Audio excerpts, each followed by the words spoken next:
할렐루야. 저녁 식사 맛있게 하셨습니까? 우리 지난주만 해도 비는 많이 왔지만 굉장히 많이 무더웠는데 이번 주 월요일부터 굉장히 많이 추워진 것 같습니다. 그렇죠? 그래서 요즘에 가을이 없다고 그럽니다. 덥다가 갑자기 이제 초겨울처럼 이렇게 추워졌는데 뉴스에 보니까 저 강원도에는 이번 주에 첫 서리가 내리는 지역도 있다고 그렇게 얘기합니다. 한파가 시작이 되는데 일교차가 많이 심한 그런 시기입니다. 우리 환절기에 감기 걸리지 않도록 항상 조심하시고 항상 건강한 모습으로 예배드리는 우리 귀한 성도, 우리의 육체도 건강하며 또한 우리의 영적인 신앙 또한 건강하게 날마다 성숙하는 그런 우리 귀한 병성교회 모든 성도 되실 수 있기를 주님의 이름으로 축복합니다. 여러분, 오늘 하나님은 계속해서 우리 지난 시간에도 이어서 계속 이스라엘과 관계를 위해서 성소와 예배 방법에 대한 말씀으로 이어주고 계십니다. 그런데 그 중에서 오늘 우리가 함께 읽은 말씀은 백성들을 대표해서 제사를 드리는 제사장의 의복에 대해서 우리에게 명령하시며 말씀해 주고 있습니다.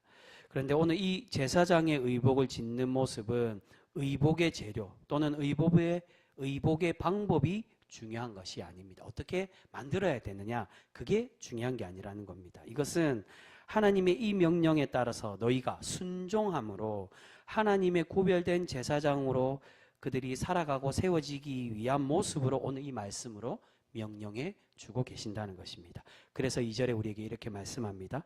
우리 2절 말씀 다시 한 번 더 같이 읽겠습니다. 2절입니다. 시작. 내 형 아론을 위하여 거룩한 옷을 지어 영화롭고 아름답게 할지니. 아멘.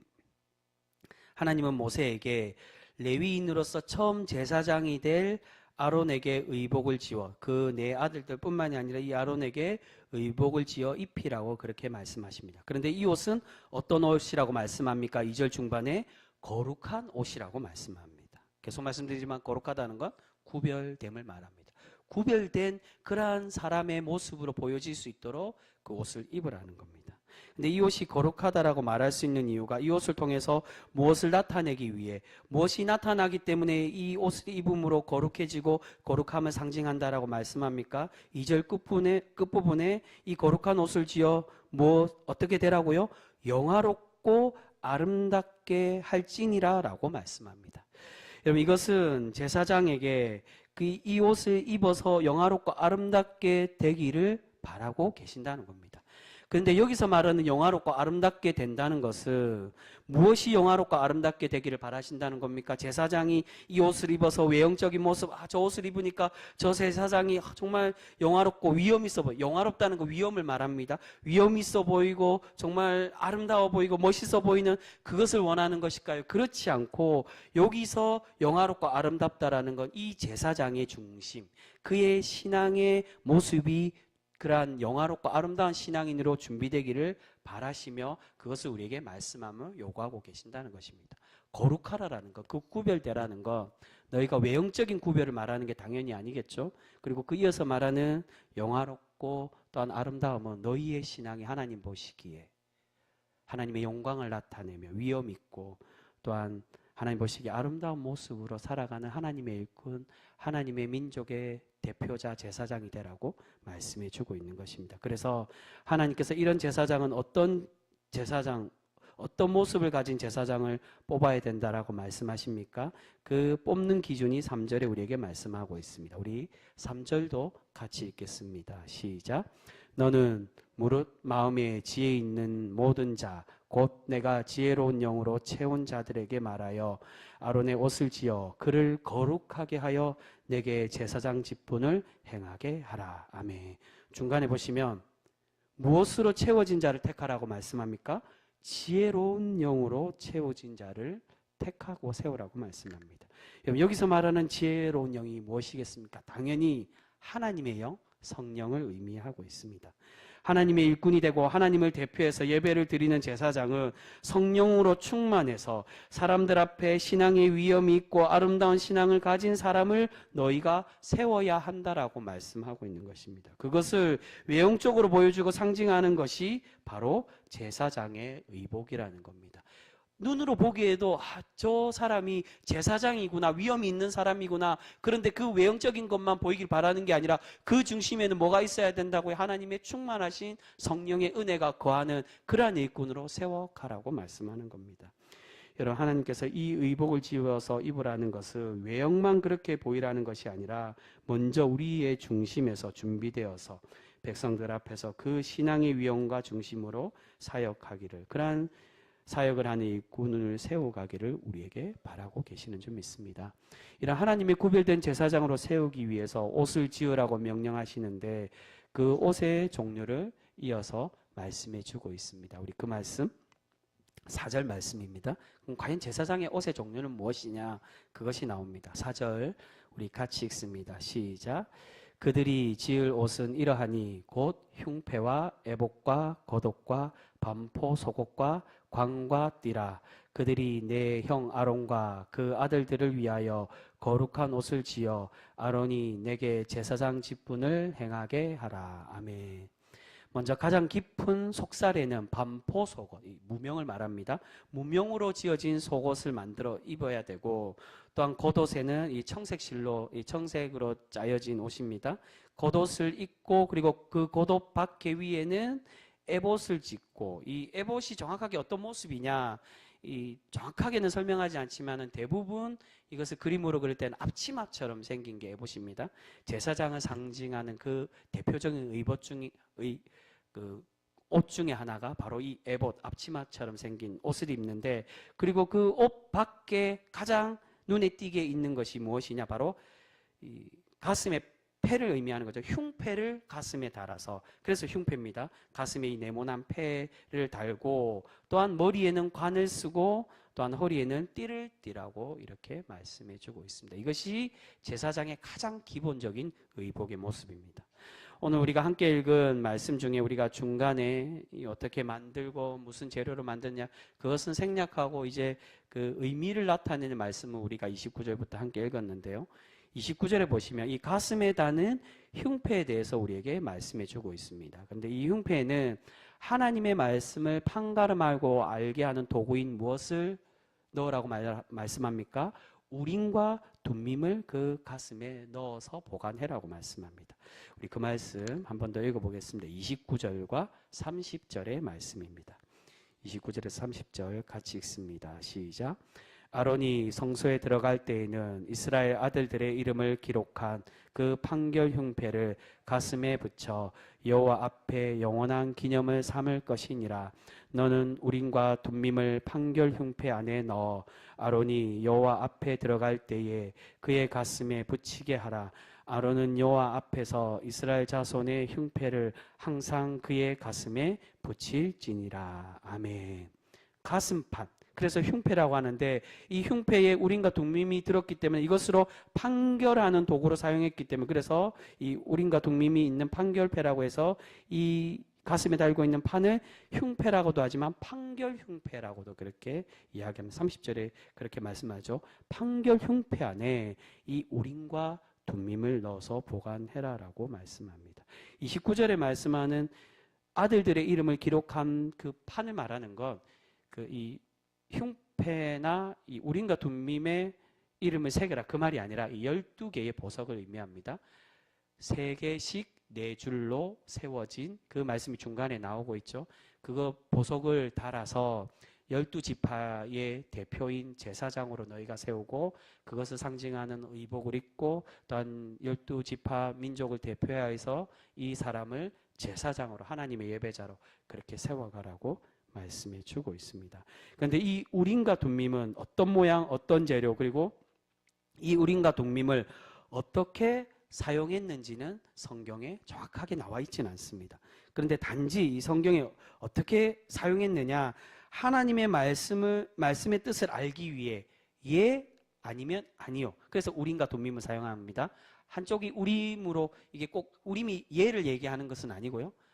이게 돌로 보기도 하고요. 구슬로 그렇게 표현하기도 합니다. 근데 정확하게 어떤 모양, 어떤 재료, 어떻게 되어 있는가는 나와 있지 않습니다. 지금도 추정할 뿐이지 되어 있지는 않는데, 그런데 우림과 둠밈으로 하나님의 말씀이 좌냐 우냐 또는 맞느냐 우리가 앞으로 나가는 게 맞느냐 틀리느냐를 알기 위해서 사용한 게 바로 우림과 둠밈이라고 제비 뽑는 도구로 사용을 했습니다. 근데 여러분 여기서 중요한 것은 이 우림과 둠밈을 어떻게 사용했느냐, 어떤 재료를 쓰느냐, 방법이 중요한 것이 아니라 이것을 왜 하나님께서 제사장에게 주셨냐 하는 것이 중요하다는 것입니다. 30절 끝에 보시면요, 이렇게 말씀합니다. 항상 그의 가슴에 붙일지니라 라고 말씀합니다. 흉패 안에 이 우림과 둠밈을 넣어두는 주머니를 두는데 그 주머니가 어디 위치에 있다고요? 가슴 중앙에, 가슴 안에 그것을 넣으라는 것입니다. 이것은 하나님의 말씀과 뜻을 너희가, 하나님의 이 민족의 대표자 이 제사장이 항상 가슴에 새기고 가슴에 잘 간직하여서 살아가는 그런 하나님의 구별된 일꾼. 그래서 계속 이 의복을 말하면서 그 단어를 사용합니다. 이 의복을 입혀 거룩하게 세워가라고 말씀합니다. 구별되게 해라는 겁니다. 이 우림과 둠밈을 통하여 네 뜻대로 판단하고 백성을 다스리는 것이 아니라 하나님 뜻대로, 이 무엇이 하나님의 뜻인지를 가슴 깊이 우리가 하나님의 그 무거운 마음으로 그렇게 가슴에 새기고 잘 간직하여서 그것을 행하며 전하며 살아가는 일꾼으로 그 사람을 세워가라는 겁니다. 여러분, 우림은 빛이라는 뜻으로 되어 있고요, 관주에 보면 그렇게 나옵니다. 그리고 둠밈은 완전함이라는 뜻으로 되어 있습니다. 하나님의 뜻은 어둡고 부정한 방법으로 사용해서는 안 됩니다. 그리고 하나님 앞에 완전하게 정직하고 진실되게 하나님의 말씀을 선포하며 하나님의 말씀을 전하며 살아가야만 합니다. 하나님은 바로 하나님의 백성들의 대표자 이 제사장들이 그러한 일꾼이 되기를 바라시며 명령을 하고 계시는 것입니다. 항상 하나님의 말씀을 가슴에 새기며 그 뜻을 부정하거나 숨기거나 어둡게 만들고 변형시키는 것이 아닌 빛 가운데 나타내며 완전하게 준행하기를 바라시며 이것을 가슴에 넣어 항상 간직하라고 말씀하십니다. 그렇기에 백성들의 대표자 제사장은 무거운 책무를 맡은 사람이며 책임이 막중한 사람임을 우리에게 말씀해 주고 있습니다. 여러분, 이것은 이어서 나오는 의복의 설명에서도 마찬가지로 우리에게 말씀해 주고 있습니다. 우리 33절과 34절 말씀 우리 같이 읽겠습니다. 33절에서 34절 말씀입니다. 같이 읽습니다. 시작. 그 옷 가장자리로 들어가며 청색, 자색, 홍색 실로 성류를 수놓고 금 방울을 간격을 두어 달되 그 옷 가장자리로 들어가며 한 금 방울 한 성류 한 금 방울 한 성류가 있게 하라. 아멘. 이게 좀 복잡하게 들릴 수 있지만 이 겉옷의 가장자리는 제일 끝에, 이 겉옷이 발끝 이 다리까지 이렇게 쭉 내려져서 끌리기 직전까지 이 겉옷을 내립니다. 그러니까 그 끝에 가장자리 테두리에 이 금방울과 금으로 만든 방울과 석류를 이 하나씩 교차로 달도록 그렇게 이 개수가 얼마나 됐는지는 알 수 없습니다. 그런데 이것을 달아서 하나님의 제사장임을 너희가 모든 이들이 또한 하나님이 알도록 그렇게 나타내라는 겁니다. 이 금방울을 달면 당연히 움직일 때마다 방울의 소리가 납니다. 이 금방울을 다는 이유가 제사장이 하나님과 만나기 위한 1년에 한 번 들어가는 그 지성소 대속죄일에 들어갔을 때, 제사장이 그곳에 들어갔을 때 혹여 무슨 일이 생긴다든지 죽게 되면 그 금방울 소리로 제사장의 상태를 알 수 있도록 그렇게 만들었다는 겁니다. 그런데 오늘 35절에 보시면 이 방울의 용도를 조금 다르게 그렇게 설명을 해주고 있습니다. 우리 35절도 같이 한번 읽어볼까요? 35절 같이 읽습니다. 시작. 아론이 입고 여호와를 섬기러 성소에 들어갈 때와 성소에서 나올 때에 그 소리가 들릴 것이라. 그리하면 그가 죽지 아니하리라. 아멘. 죽었는지 살았는지 알기 위해서 이 도구로 쓰는 것이 이 금방울인과 동시에 또한 오늘 이 35절 말씀에서 어떻게 말씀합니까? 이 금방울을 통해서 제사장이 하나님 앞에 죽지 않도록 하는 도구로 사용해라는 겁니다. 여러분, 방울은 하나의 노크와 같은 그러한 역할을 한다라고 설명하기도 합니다. 하나님의 구별된 제사장이 하나님을 만나기 위해서 주님께로 나아가고자 하나님의 종이 하나님께로 나아갑니다라는 걸 표현하는 도구가 바로 이 금방울이었다는 겁니다. 이 금방울의 소리를 내며 하나님, 제가 이 부족한 종이 하나님의 이 백성들 가운데 구별되게 하시고 거룩으로 세워서 하나님 책무를 맡은 이 부족한 제사장이 하나님께로 나아가오니 나를 받아달라라는 그 의미의 도구가 바로 이 금방울이라는 겁니다. 그런데 이 금방울이 생명의 상태를 알 수 있고 생명을 보장한다는 것은 바로 하나님의 구별된 제사장은 항상 두렵고 떨리는 마음으로 하나님 앞에서 정직한 사람으로 나오기를 바라시며 이 금방울을 달라라고 말씀하고 있습니다. 이가 죽었는지 죽지 않았는지. 그래서 나중에 다른 곳에 보면 허리에 이 줄을 답니다. 줄을 단 이유가 그 제사장이 혹여 죽으면 죽었다고 해서 들어가서 대제사장을 끌어내지 못하기 때문에 이 방울 소리가 들리지 않으면 줄을 당겨서 이 제사장을 그 지성소에서 이제 끌어내게 됩니다. 이 사람이 죽었는지 안 죽었는지를 알기 위한 용도이기도 하지만 내가 하나님 앞에 두렵고 떨리는 마음으로 이 방울 소리를 내면서 언제 내가 나의 부족함과 나의 정결하지 못한 모습으로 죽을지 모르는 그러한 떨리는 마음으로 하나님께 나아가는 그러한 하나님의 일꾼, 하나님의 그러한 사람이 되라고, 그러한 성도가 되라고 그 명령으로 이 금방울을 달라고 말씀해 주고 있습니다. 여러분, 이러한 정결의 요구는 제사장의 관과 순금패를 통해서도 계속 이어서 말씀해 주고 있습니다. 우리 그 말씀, 우리 함께 읽었던 마지막 말씀이죠. 36절과 37절 말씀 우리 같이 읽겠습니다. 36절에서 37절 말씀입니다. 같이 읽습니다. 시작. 너는 또 순금으로 패를 만들어 도장을 새기는 법으로 그 위에 새기되 여호와께 성결이라 하고 그 패를 청색끈으로 관 위에 매되 곧 관 전면에 있게 하라. 아멘. 제사장의 관은 이게 모자라기보다는 터번이라고 이렇게 이야기합니다. 이게 수건을 둘러서 머리에 쓴 터번인데 그 앞에는 이 관만 얘기했지만 여기서는 이 관에 무엇을 다느냐? 순금으로 만든 패를 이마에 달라라고 그렇게 말씀하고 있습니다. 근데 그 이마에 순금패를 단 이유가 이 순금패, 패에, 그러니까 판이죠. 이 판에 무슨 말씀의 색이라고 말씀합니까? 여호와께 성결이라는 그 글자를 이마에 뚜렷하게 새겨서 제사장이 나는 제사장이라는 것을 알 수 있도록 그렇게 그것을 이마에 달고 그 관을 써서 하나님의 일을 준행해라고 말씀합니다. 여러분, 이 말씀은 제사장은 항상 하나님 앞에 성결한 존재로 나오라는 것이고 또한 더 나아가서는 백성들을 대표해서 백성들의 성결한 존재로 죄를 담당하는 사람으로 살아가라고 그렇게 명령해 주시는 말씀이라고 할 수 있습니다. 그래서 그 말씀이 38절에 나옵니다. 38절에 보시면 이렇게 되어 있죠. 이 패를 이마에 두어서 이스라엘 자손이 거룩하게 드리는 성물과 관련된 제책을 담당하게 하라라고 말씀합니다. 이 말씀의 의미는 때로는 백성들이 드리는 제물이 부정하거나 또는 백성들이 부정할 수도 있습니다. 잘못된 경우들도 있습니다. 그러면 그 책임을 누가 지느냐? 이 제사장이 진다는 그 제책을 담당하게 하라고.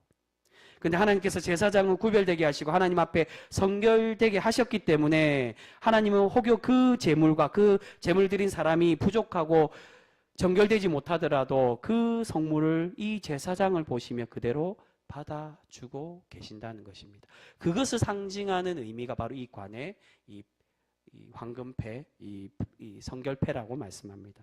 여러분, 여기서 하나님께서 진정으로 받기 원하시는 성물의 모습, 제물의 중심이 무엇이겠습니까? 바로 제물을 드리는 사람. 제사장과 백성들이 하나님 앞에서 성결되고 회개하며 하나님과의 관계를 회복하기를 원하시며 이 패를 이마에 달며 그것을 상징하는 하나님의 일꾼이 되라고 우리에게 말씀해 주고 계신다는 것입니다.